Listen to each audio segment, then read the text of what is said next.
just making a video of my interesting life, should I say. And I got to admit, if you think you deal with crazy teenagers and crazy youth, I got to say I was guilty. I was real guilty of being a crazy teenager, a crazy youth. Whew, I hope some people know me don't watch this video because let's just say they are gonna be really feeling like, man, Kindle, I feel so unloved due to your video. So, where do I begin for my crazy youth and teenage years? But before I do begin my story, I got to say, Miss Betty, you are amazing with teenagers and youth, especially with the way you somehow keep signing up to lead mission trips all the way to Mexico with teenagers and youth.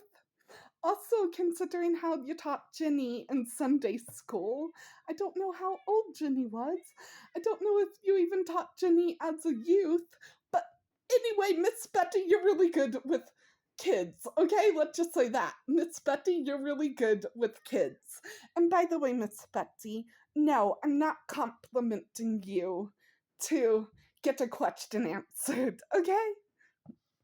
So, my crazy youth teenage years.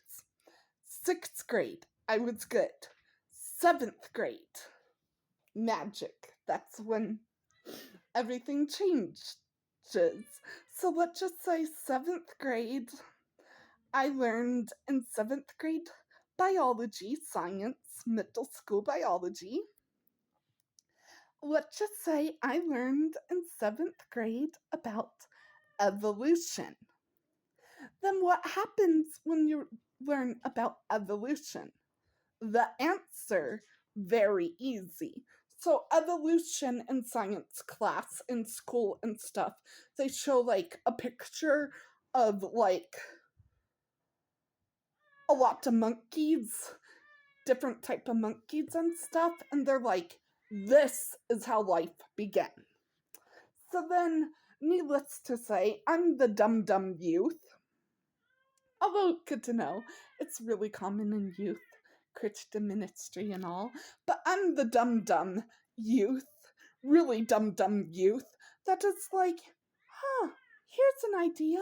Let's mix what I learn in 7th grade biology with what I learn in church.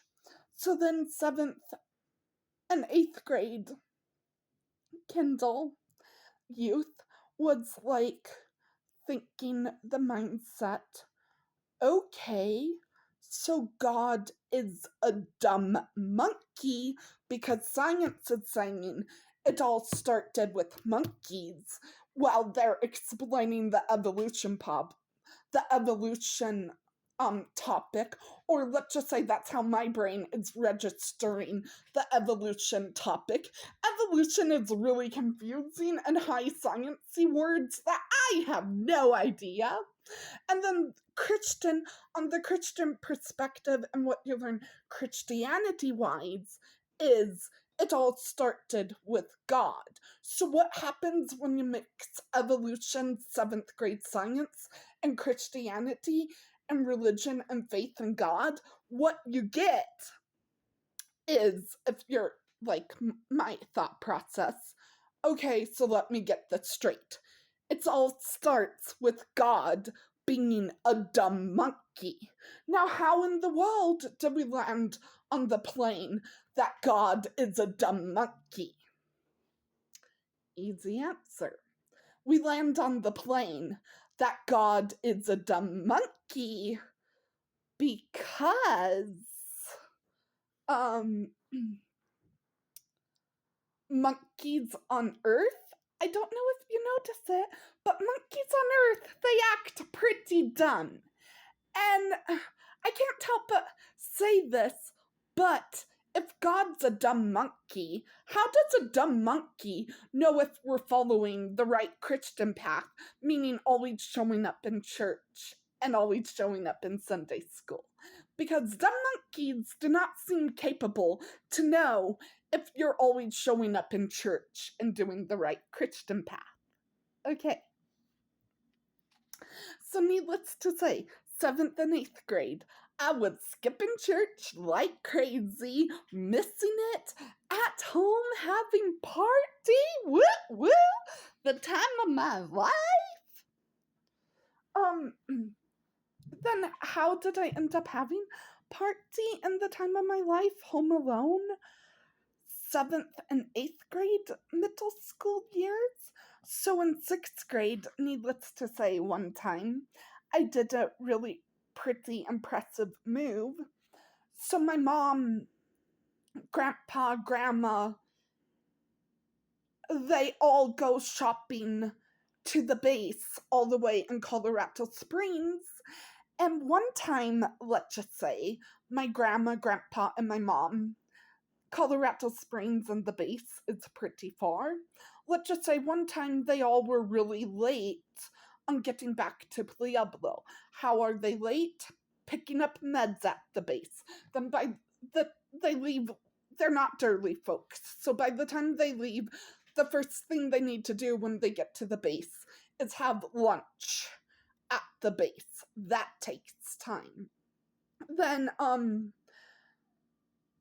I said pick up prescriptions. Then, sometimes my grandpa had doctor's appointments at the base.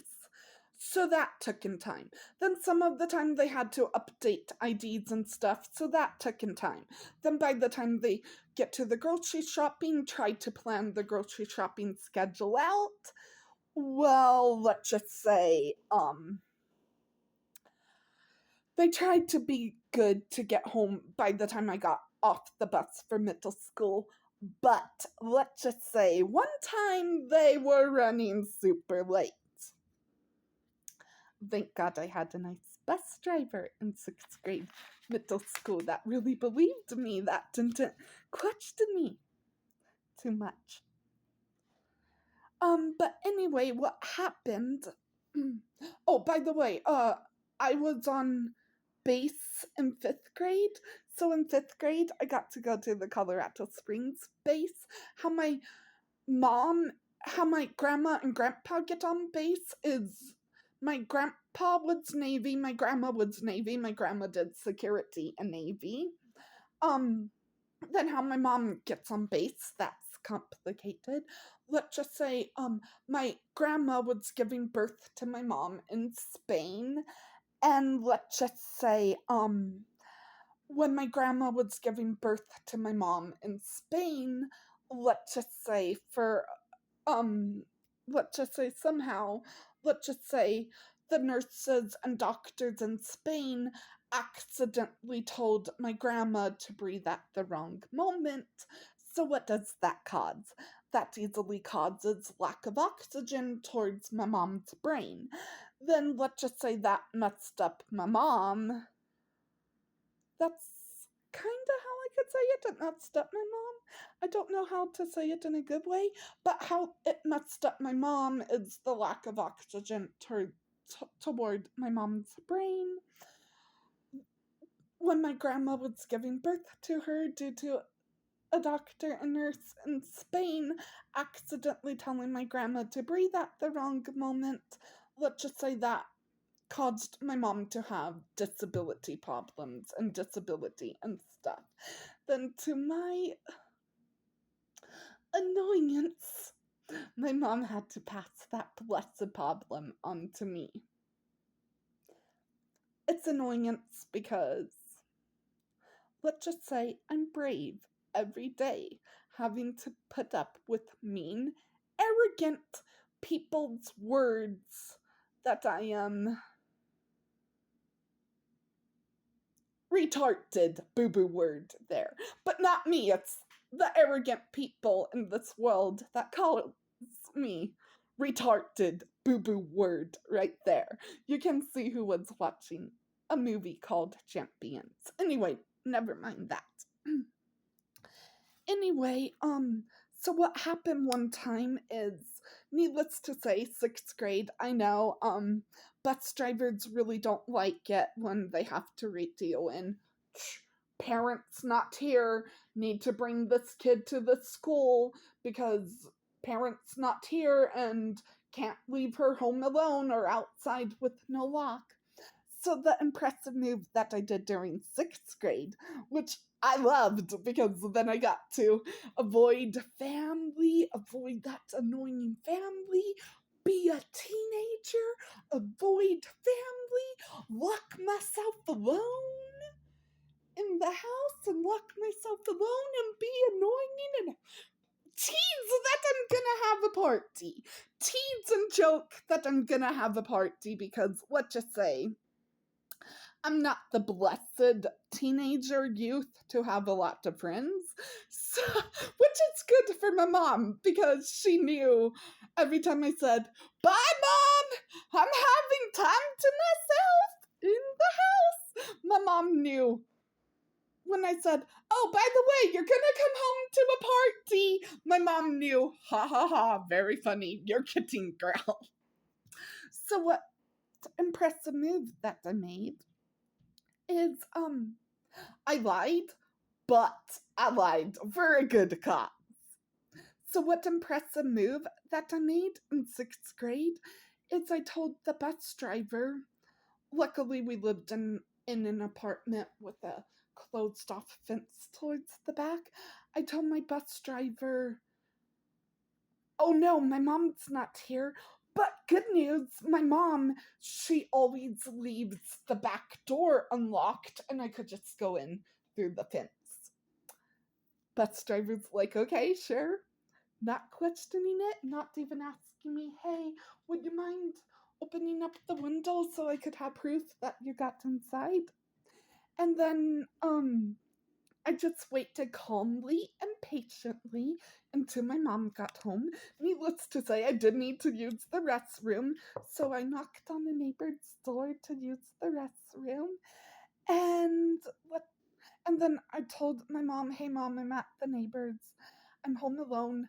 Don't worry, I'm okay." And let's just say the way I handled being home alone, even though I ended up home alone and lied, let's just say I handled it pretty maturely and pretty impressive that before my mom, grandma's, and grandpa's next trip to the base in Colorado Springs, I got lucky with the house key. So, needless to say, that came in very handy when I was a 7th grader, an 8th grader thinking, "Oh, God's a dumb monkey. What's the point of showing up to church?" Okay, bye.